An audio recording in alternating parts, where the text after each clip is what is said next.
The heart of most ultrasound systems is a device called a transducer, which uses an array of piezoelectric crystals. A piezoelectric crystal vibrates when an electric signal is applied, producing high-frequency sound pressure waves, which we call ultrasound.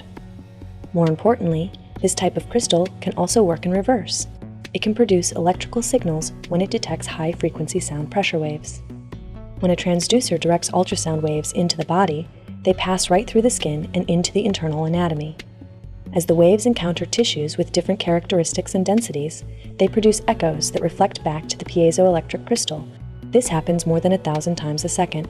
Returning echoes are converted to electric signals, which a computer converts into points of brightness on the image, corresponding to the anatomic position and the strength of the reflecting echoes.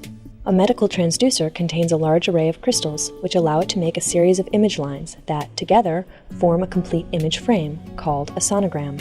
In addition, all the crystals are repeatedly activated many times in such a way that a complete image frame is formed around 20 times per second, so that real-time motion is displayed in the ultrasound image.